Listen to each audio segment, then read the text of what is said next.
हमारे आसपास हजारों बिखरी हुई कहानियां। फिर से एक विषय, शीर्षक है निमंत्रण। दीप की नई नई शादी हुई थी। बड़े खुश थे दोनों मियां बीवी शादी के बाद। एक दिन नहीं निकला जो उन्हें किसी न किसी निमंत्रण पर जाना न पड़ा हो। शादी के बाद अलका दीदी घर रहने आई।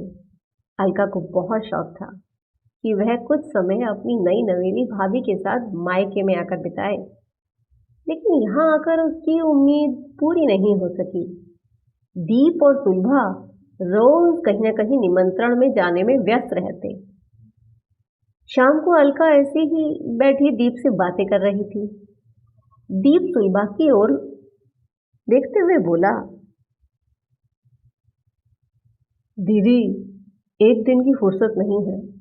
हम रोज कहीं न कहीं खाने पर जाए रहते हैं।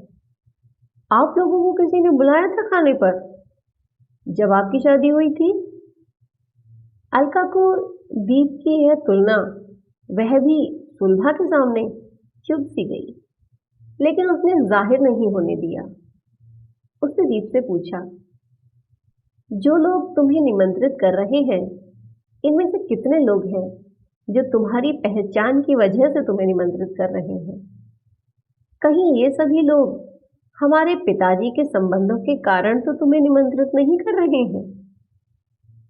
दीप सोच में पड़ गया, क्योंकि यह सही था कि दीप और सुलभा जिन दावतों में जा रहे थे, वह सभी दावतें वही लोग दे रहे थे जिनसे अलका और दीप के पिताजी के घनिष्ठ संबंध थे। यह वही लोग थे जिनसे दीप के पिताजी वर्षों से संबंध निभाते आ रहे थे। अलका ने आगे कहा, हमें गर्व अपनी पहचान पर होना चाहिए, अपने माता पिता या बहन भाई या रिश्तेदारों की पहचान पर नहीं।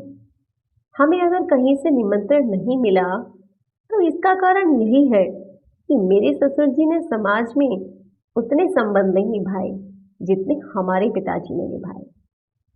हमारे पिता और माँ संबंधों के इस पौधे को वर्षों से सींचते आ रहे हैं, जो आज वृक्ष बन गया है। आज इसके फल तुम और मैं खा रहे हैं। बस इतनी सी तो बात है।